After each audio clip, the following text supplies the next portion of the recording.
That's right, it's time. Let's do the best of BGG.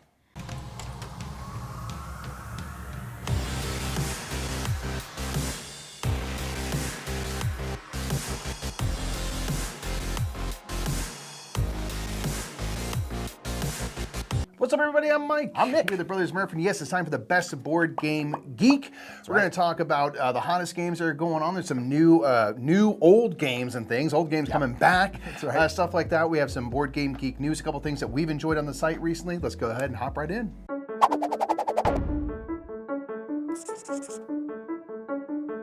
So we are now in the month of the Essen Spiel Fair, where you can go get all of the board games, the biggest releases of the year in Germany.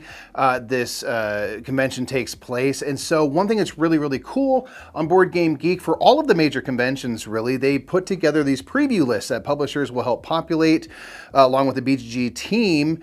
And these are going to be the games that are going to be for release that are available for sale or that you can demo. And it's a really great tool to figure out what everyone is kind of talking about. You can get a thumb up and get the buzz going for certain games, and also might help you organize the types of games you're interested in purchasing when they become available over here in the States, or if you're going to the convention, things you might want to demo or buy while there.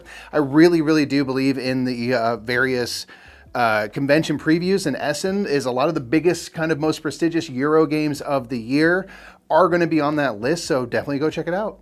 All right, we've got a bit of a store update. We got a store update every single month. In the store update is a little bit of information about BGG being at Essen Spiel, or specifically the BGG store being at Essen Spiel. So make sure to check that out. They will be there selling some stuff. You can pick up some stuff there as well. There's a lot of cool promos, some new releases, including a game called Chaigaram, which I really, really enjoy. Some cool international releases are available in the BGG store now. There are some cool Vantage upgrades. There are some Finspan upgrades and some new reprints as well. So make sure to check out everything in the BGG store. So some Board Game Geek news, but let's go ahead and sit down. Let's talk about that hotness.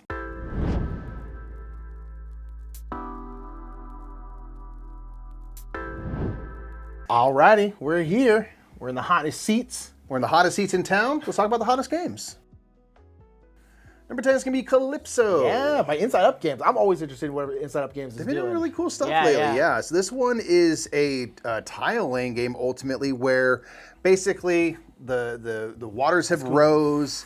You're sinking. The earth, the land has been swallowed up. And we are trying to build these sort of floating settlements and trying to stay alive, manage our resources and stuff, and weather kind of storms. And my guess is that as things go, you're going to be losing your tiles again to the ocean. It seems like they're kind of all sinking down. And moving your survivors around and stuff. So it's going to be interesting. It's, like a 45-minute, 60-minute, tile placement game.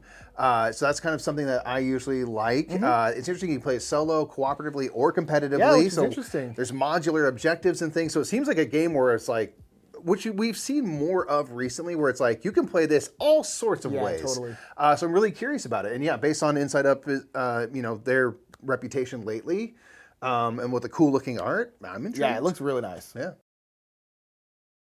Next up is going to be Slay the Spire. This game has been very popular, and they just announced an expansion for this. Yes. Which I'll tell you, if I thought of a game that would not get an expansion, I would think it would be Slay the Spire wouldn't get one, because they're coming out Slay the Spire 2, the video game, but there's not really like expanded content in the video game. One thing in the video game is there's a fan-made mod expansion where it kind of flips the script and puts you in the role of some of the villains, which are now the heroes. And so that's going to be the Downfall expansion for Slay the Spire. We're going to be playing as some of the bosses and stuff like that, and presumably fighting the heroes. Don't know exactly how that's going to work or what. But Slay the Spire didn't need any help. It didn't need much of a boost. Getting a boost in the hotness, but certainly I think the announcement of that expansion upcoming has renewed interest even further in what we, in our humble opinion, think is a fantastic adaptation of a video game. Yeah, indeed. Next up was Galactic Cruise. We cruising in the cosmos. We cruising in the cosmos, Floss in Paradise type stuff. Why not? Galactic Cruise had an expansion, kind of a campaign-ish, kind of like adjacent expansion that was out on crowdfunding. So people have been talking about it. It also hit people's hands within the last couple months, stuff like that. So people have been playing it a whole bunch. Yes. And this expansion adds a kind of unlockable stuff, but it's not like a campaign. It's kind of like as Revive does a similar thing where you can kind of play the game and unlock the rest of the content of the game. You could technically, at least in Revive, just put all the stuff in the game if you want so this to. one through play, you'll kind of discover stuff. So which is there's cool. you know, a little bit of spoilers and things and that you get to kind of unlock as you go, which I always think is kind of a fun way to do like a more content expansion. Yes. Because it rewards you for playing the game, which I think is always very cool. So you're just cruising out there. You know, you're the CEO of a cruise company, and you're building out ships, putting cool cruises. stuff inside of them, like zero-G paintball and stuff like that, all this weird stuff. And then you're basically advertising to people, getting people on your ships, setting sail, going around to some cool planets. And yeah, it's kind of a big management game. We both really, really like Galactic a lot. Yeah. This is gonna be another cool thing that seems like gonna be added to it. I already really like the expansions they already have for it. Yeah. And so I'm very interested to see what you unlock, you know? Next up is going to be Nemesis Retaliation, which I think is hitting people's hands at this point. Yeah. This is like the third Nemesis or so. But this is really, which one of the aliens where you're just like, Alien 2? Which one where you're Aliens. like, Aliens, yeah. It's more where you're a Space Marine running and gunning. Yeah, now. so the first Nemesis is much more kind of legally distinct from Alien, but more or less being stalked, kind of more of like a suspense horror type game where you're not really. Yeah. But this is the one where you have all the guns and you're like shooting down hallways and like you like are flaming down hallways and stuff, and you're just like killing bugs all over the dang place. Blasting the baddies. Yeah, which is nice. I feel like this is kind of like, in terms of Nemesis, what a lot of people kind of wanted it to be, at least the first one and stuff like that, and the second one. So they kind of gave people what they wanted, which was like, hey, let me be super cool in this game. Yeah. You know? Yeah, and it's all kind of selective, because if you're in these kind of tunnels, these hallways, you have this massive advantage. But you get in these big rooms, all of a sudden you're not advantaged at all. So you have to manage these kind of, where you are. But then each player has their own specific goals, which may or may not be as cooperative as each other. And you can kind of choose to work together or not. You know? Because basically everyone can win or lose based on how things end up. Yeah. And again, that might be that more I'm all for myself, or we're all trying to work together. So this has been a very popular series of games now for quite a while. Yeah. I think you're right. Like, I think for some fans, they want that kind of more horror suspense aspect of the hide and seek. Others might want more of the run and gun, and so now you just have options for kind of whatever type of experience you'd want, pretty much. Next up is going to be Vantage. Vantage has been here for a little bit. It'll probably be here for a little bit more, especially, I'm guessing it'll probably sell like hotcakes at Essen and stuff. I would think so. But this is a game by Stonemaier and Jamey Stegmaier, and this is a game where you are cooperatively or solo working and basically trying to complete stuff, and you crash landed in this world, and you only can see the stuff directly around you, hence from your vantage point. And the game is just like, we kind of talk about a lot, it's like, it just seemingly is massive. There's like tons and tons of cards in the game. There's like so many things to discover, so many things to explore. It really is this very interesting concept in terms of like a game, and like exploring and kind of like, it's interesting take on like I guess we could consider like a legacy or campaign game where you're kind of like learning stuff as you go, where it's like, hey, this vantage point is going to be completely different than this one over here, because there's all different stuff over here and stuff. It's very wild. Yeah, it seems like very much a game where you could just sort of explore the planet that it's set on forever. If you ever come back across the same card, then you kind of have like this sense memory of like, I remember the sort of these types of things going on over here. If that would happen, which there's, again, so many cards, it seems rare. Yeah. And then each game you play, and it's not a campaign or anything, they're all individual games.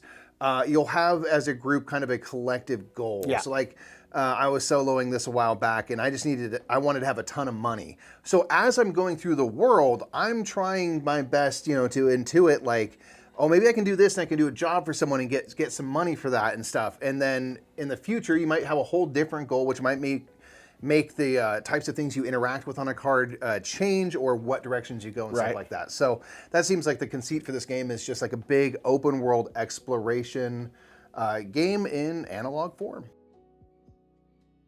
Next up is we SETI, Search for Extraterrestrial Intelligences. There's been my excitement is here. There has been an expansion announced for a while. This game is pretty much always in the hotness anyway. Yeah. Again, didn't really need the bump, whatever. The boost. I said boost and bump, and it came out to boop. But the expansion, now we're getting some information about the expansion. CG has been putting out videos. Eleni has been putting out videos about the expansion, kind of what to expect. The expansion is kind of like a more stuff expansion, but there's also kind of like a prelude from Terraforming Mars type thing where you're kind of getting a jump in the game quicker, which is nice. It's a 1 round shorter now. It's 1 round shorter. Yeah, exactly. Which is good. More aliens, of course. Just give me more aliens. That's all I really want. But then asymmetric corporations. Yeah, now you have like corporations which are asymmetric and stuff like that. Kind of like advantages and disadvantages and stuff. And then, of course, just like a bunch more of the project cards, all kinds of stuff. And I'm just like, man, I already really, really, really like SETI a lot. And this is just like, cool. What I wanted was like, make us asymmetric. Let me jump into the game quicker and give me more aliens. And I'm like, well, there you go. That's going to do it. That'll do it. That's definitely going to do it. So I mean, it's already way high up in the top 100 already. Yeah. I mean, this is only, I think, gonna, unless somehow the expansion isn't good, which I highly doubt. Yeah. It's probably just going to make it go higher and higher on that top 100. It's going to be interesting to see where this one lands, honestly. Yep. Faith and Fellowship been here again. There's been a lot of, I feel like this kind of since the summer, so basically since Gen Con, there's been a lot of games that have been like real staples. You know, like Faith and Fellowship, Vantage, SETI, they've all kind of been here month after month after month. People have been playing the butt out of them. Yeah, I think they've been, you know, they've had some early days staying power. Yeah. Like that people are still discovering these games for themselves. We played this really back enjoying at them. BGG Spring. Yeah, that was our first time. Right? Yeah. So it's kind of was first getting out there a little bit. Yeah, with Lincoln and Nikki and stuff, and it was great. Yeah, so this is the kind of Lord of the Rings Pandemic. It's a pandemic system game.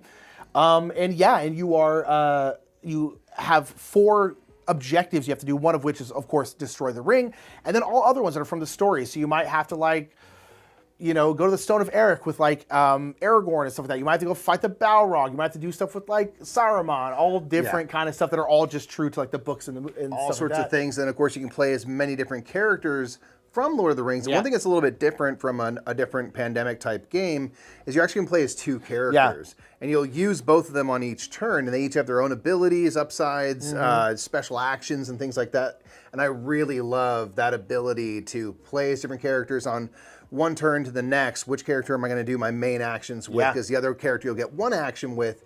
So having to decide that is just so much fun, man. And it's in a world that we truly, personally, really love.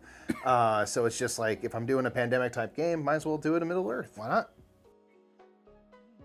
Next up is me, Dogs of War. This is, I think, a second edition is what it is. Yeah. This game has existed before. And I think this is, like, put out on top of, like, with Play to Z. It's put out with, like, Shut Up and Sit Down, or, like, big parts of this one and stuff like that, which is cool. Because one of the very early videos was them covering this game, and so now it's coming back. And exactly. And this is an interesting game, kind of in a sense of, like, War of Whispers, where, like, you're, like, the Dogs of War, and there's potentially all these different, like, kind of great houses, I guess, or big factions, big families, or whatever. And they're all kind of, like, pretty destitute at this point, but they're all still fighting constantly. And they're hiring the Dogs of War to essentially do stuff for them. And so that's who you are. You're kind of these various Dogs of War, and you're basically trying to come out on top, and then basically make sure that the houses and stuff that you're helping come out on top and stuff like that. But there's, like, a lot of alliance stuff. You're, like, constantly fighting. There's, like, tons of just, like, backstabbing and bloodshed, and it's a kind of game that I don't think I personally would enjoy. Yeah. But it's a classic, you know, and it's cool. It's got this new, it's a Paolo Mori game, I believe. Yeah. Which so Paolo Mori, like, great designer of these types of great games. Yes. And so, yeah, really, really interesting. Really cool to see it get, like, a second edition from people, you know, with Shut Up Sit Down, who are clearly very passionate about it. Yeah. That's very cool. So I'm curious to see this one kind of, it's one of the things, like, this is a game, like, I'll try it once. For sure. I feel like I don't know. Especially, I don't think I'd like it that much. The sculpts on, like, the bus stuff are really neat. They're really cool. So it looks kind of really awesome and everything. And like, this is definitely worth trying. I like that concept with, like, this game or, like, War of Whispers, where it's like, you're not these factions. Yeah. You're like the factions helping these factions. You kind of want to be lined up with the one who's the most powerful. Kind of. Yeah. I've always found it's an interesting twist on these types of games. Speaking of new additions, there's a new Magical Athlete out by CMYK, which looks really cool. Magical Athlete is a silly bonkers game. We've actually played this game where the people were the athletes. We did it like Dice Tower East. We were the characters in the game. Yeah, back in the day. Yeah, and this is a game that's very, very simple. You're basically rolling a die and moving your character, and you're trying to be first.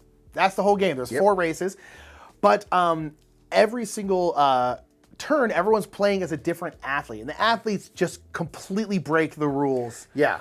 In just, like, silly ways. In crazy, weird, unbalanced ways. Like, just wild. Yeah, just like some are just constantly flipping with other people and all this kind of stuff. And so it's just this insanity that just, it's one of those games that's like, it's just about the laughs. Yeah. Like you're there, you're playing the game, you're gonna be giggling. It's not a serious having a good time. time. It's not a serious time. It's a roll not and move game. meant to be a serious time. There are a billion different athletes in Yeah. it and stuff like that. They all have really cool art, these really cool like little meeples and stuff. Yeah. You're drafting them out every round, and you're essentially each gonna have 4, 1 for each race. But the races score more points as they go. So if the 4th race gets more points than the 1st race. Yeah. So you're trying to figure out which athlete you want to use, but then you're just there for the chaos because it's just gonna be chaos. And one thing that's kind of fun is with this new edition, you actually have Richard Garfield. Yes.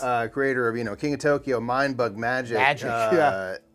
Who is a fan of magical athletes. Yes. They were not the original designer. No, yeah. And they wanted to take their kind of swing at it and kind of spruce up a couple things. Just so cool. And then in reading about it, it was very interesting. They're like, one thing they did not want to do was remove the chaos, Oh, yeah. unbalanced, broken, Yes, it should be broken. weirdness of the game, because that is what Yeah. that game is, Yes. and it's most fun. And I really love that from someone who's like such a high pedigree that's the- designer who's just like, no, I want this to be as wild and crazy as ever. Yeah, because it's one of those things that's like, I feel like that, because let's be honest, board gamers, we can optimize the fun out of stuff. For sure. Right? Absolutely. And so like I could see a world where like a very big prominent designer or even just someone's like, I'm gonna do this, but I'm gonna make it good, or like I'm gonna make it more of a game. It's like, no, it shouldn't be more of a game. Yeah. It's meant It's to good be because insane. it's crazy. Yes, Yeah. exactly. But I could see that happening with someone who just kind of optimizes the fun of it. And I'm really glad that Richard Garfield was just like, no, I want this to be this crazy. Yeah. And I'm like, that's very, very cool. Yeah, so I really want to get this new version because I do like Magical Athlete a lot. Yeah. And it's nice as a new version with all the craziness involved. Next up in the hottest game of the month is going to be Container. Container is getting a new version. There's been a couple reprints of Container over the years. Yeah. And this newest one is by Allplay. Yeah, so they are bringing it back. Yeah. This is a game that, has really endured. It really has. People thought, but it constantly keeps going out of print, so then it becomes this kind of like Grail thing too. Yeah. And so it's cool that and I hope Allplay keeps printing it so it stays available. I gotta think it will. So this is a kind of an economic game where you were kind of building factories and producing these containers like on a ship. Yeah. To move goods around and stuff like that. And you're setting the prices for things. You're negotiating with your opponents as you kind of try to come out financially on top of everybody else. And this is one that we've heard of forever but haven't ever played. So hopefully we get a chance to try. I would like to try it because it's such from what I hear about the game, I'm always kind of like, man, it seems interesting. I'm not sure how much I'd like it, but it's one of those games where I really want to try because it's so revered. And this is like some of my favorite people. This is like one of their favorite games, and it's so cool that it's available again. So I really want to try it. But yeah, it's like you're building stuff, put on containers, shipping it to this island. But then like there's certain where certain information that other people don't know, but everyone knows information that other people don't know. So you're trying to like suss out what people know or like what they're kind of going for. So there's a lot of that kind of stuff in the game. It seems very interesting. That's a game about shipping stuff, but there's been a whole bunch of different versions of this game. Absolutely. And it just keeps enduring. It's like the kind of old adage. It's like, hey, if the game is really great, it'll get reprinted again. And this is a good showing of that. This has been a classic, and it's coming back all thanks to Allplay. Yeah, with new art and stuff like that. So those are the 10 hottest games of the month, the ones that people are talking about the most. But what's playing, We always like to talk about what people are playing. Indeed. So you can log your plays on BGG, and you can actually sync in your BGA plays into that as well. So let's talk about the 10 most played games of the month. So number 10 is going to be Azul with 6,094 plays. Classic. Forest Shuffle has 6,253 plays. Nice. Sky Team has 7,041. Sky Team has been, one of the Spiel's largest actually, but it has been sitting there. Now, The Fellowship of the Ring trick-taking game, which is still getting played like crazy. And that came out like almost a year ago at this point. Yeah. With 7,054. Seesaw and Paper has 7,100. Castle Combo has 7,927. Harmonies has 8,485. Arc Nova has 9,644. Big jump up to Flip 7, which is not number one. Wow, that's a first for 12,890. And Bomb Busters, which is at 13,371. Which Bomb Busters is usually up here. I wonder what the big uptick has been. I just wonder if it's getting in more people's hands and Well, stuff. the Maybe Spiel Jahres, available in more countries now and stuff in the Spiel Jahres. Yeah. So like that has a big effect on people in that area. And, Yeah. and it's a family great family game that you'll play multiple rounds of in the same session. So I think all of those can lead to its numbers, but it's been strong for a while. But it's cool that it's actually overtaken Flip 7 Yeah, because Flip 7 was like ahead by thousands the last couple of months because so many people have been playing it so much. I played it recently this month too, and so yeah. Wait, Mike, do I hear the clinking of gigabits? I think I do.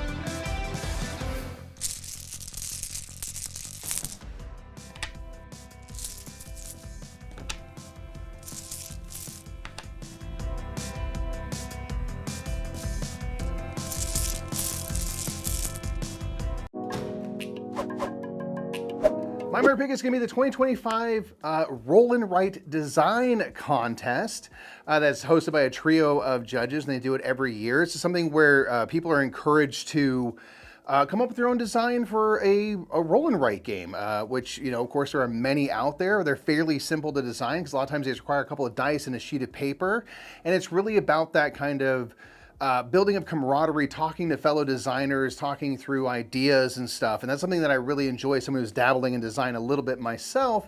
It's really fun to talk about certain concepts and things for your game. So something like this is something that I personally am interested in hopefully being able to submit something for. I think it'd be really fun, just kind of, you know, workshop for myself. And I really like how much they focus on the community aspect as well. So check out the description of this video for a link to that post, especially if you're interested in making a little roll and write and seeing if you can't come up with a design that maybe wins a contest.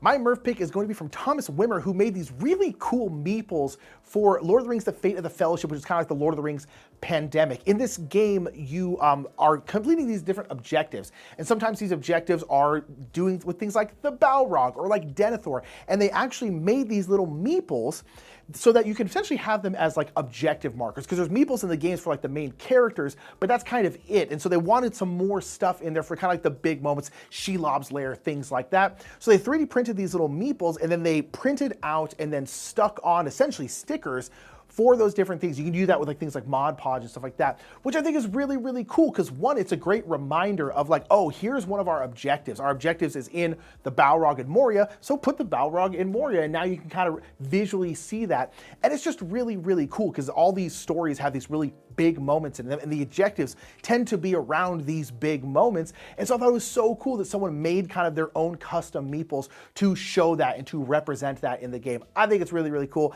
I love talking about bling stuff. Y'all see it almost every single month. I'm talking about some cool upgrades someone made for a game.